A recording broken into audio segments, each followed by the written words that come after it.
ഇന്നത്തെ video hand embroidery സ്റ്റിച്ചായ chain സ്റ്റിച്ചിനെ കുറിച്ചാണ്. എങ്ങനെയാണ് ചെയിൻ സ്റ്റിച്ച് ബോർഡിലും അതുപോലെ ക്ലോത്തിലും ഡിസൈൻ ചെയ്യാമെന്ന് നോക്കാം. ആദ്യം സ്റ്റിച്ച് ബോർഡിലാണ് ചെയ്യാൻ പോകുന്നത്. അതിനായി സ്റ്റിച്ച് ബോർഡിൽ നമുക്ക് ഇതുപോലെ ലൈൻ വരച്ചു കൊടുക്കാം. ഇനി ചെയിൻ സ്റ്റിച്ച് ചെയ്യാൻ നമുക്ക് ത്രെഡ് ആവശ്യമാണ്. ഞാനിവിടെ ഓറഞ്ച് കളർ ത്രെഡാണ് എടുത്തിട്ടുള്ളത്. നമ്മളിവിടെ ചെയിൻ സ്റ്റിച്ച് ചെയ്യാൻ പോകുന്ന 3 നൂല് ഉപയോഗിച്ചാണ്. അപ്പോൾ നമുക്ക് ആവശ്യത്തിനുള്ള നൂലെടുത്ത് കട്ട് ചെയ്തെടുക്കാം. എംബ്രോയ്ഡറി ത്രെഡ് 6 ആയിട്ടാണ് ഉണ്ടാവുക. ഇനി നമുക്ക് 3 ആക്കി മാറ്റിയെടുക്കണം.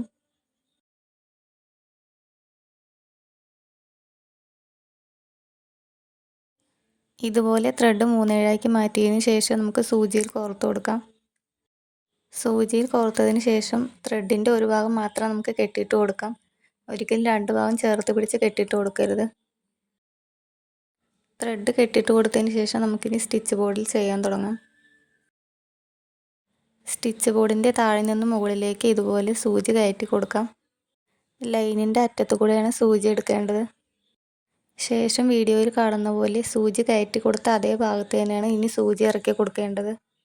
ശേഷം കുറച്ച് ഗ്യാപ്പ് വിട്ട് സൂചി മുകളിലേക്ക് ഇതുപോലെ എടുക്കാം. ചെയിൻ സ്റ്റിച്ച് എന്നത് ഒരു ഔട്ട്ലൈൻ സ്റ്റിച്ചാണ്. വളരെ എളുപ്പത്തിൽ ചെയ്യാൻ പറ്റുന്നൊരു സ്റ്റിച്ചാണ് ചെയിൻ സ്റ്റിച്ച്. വീണ്ടും സൂചി കയറ്റിയ അതേ ഭാഗത്ത് തന്നെയാണ് സൂചി ഇറക്കി കൊടുക്കേണ്ടത്. പിന്നീട് കുറച്ച് ഗ്യാപ്പ് വിട്ട് സൂചി മുകളിലേക്ക് കയറ്റുക. ഒരുപാട് വലിച്ചു പിടിക്കുകയോ അതുപോലെ ഒരുപാട് ലൂസാക്കുകയോ ചെയ്യരുത്. ഇനി നമുക്ക് ഈ ലൈനിലൂടെ മുഴുവനായിട്ടും ചെയിൻ സ്റ്റിച്ച് ചെയ്ത് കൊടുക്കാം.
അപ്പോൾ ചെയിൻ സ്റ്റിച്ച് ചെയ്ത് കഴിഞ്ഞു.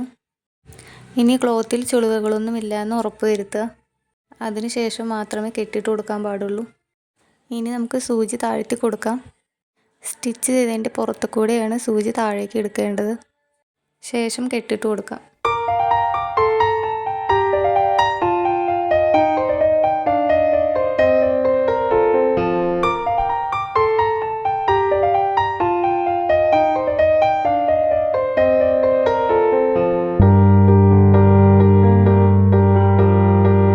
നമുക്ക് ക്ലോത്തിൽ എങ്ങനെയാണ് ഡിസൈൻ ചെയ്യുന്നത് നോക്കാം. അതിനായി ഞാനിവിടെ ഒരു ക്ലോത്ത് എടുത്ത് വെച്ചിട്ടുണ്ട്. ഇനി നമുക്കിതിൽ ഡിസൈൻ പകർത്തി വരയ്ക്കണം. അതിനായി യെല്ലോ കാർബൺ ഷീറ്റ് ആവശ്യമാണ്. ക്ലോത്തിൻ്റെ മുകളിലായിട്ട് നമുക്കിനി യെല്ലോ കാർബൺ ഷീറ്റ് ഇതുപോലെ വെച്ച് കൊടുക്കാം. ശേഷം പകർത്തേണ്ട ഡിസൈനും ഇതുപോലെ വെച്ച് കൊടുക്കാം. ഞാനിവിടെ ചെയിൻ സ്റ്റിച്ച് ചെയ്യാൻ ഒരു ലെറ്ററാണ് എടുത്തിട്ടുള്ളത്. അപ്പോൾ ഇനി ഒരു പെൻസിൽ ഉപയോഗിച്ച് ഇതുപോലെ ഡിസൈൻ പകർത്തി കൊടുക്കാം.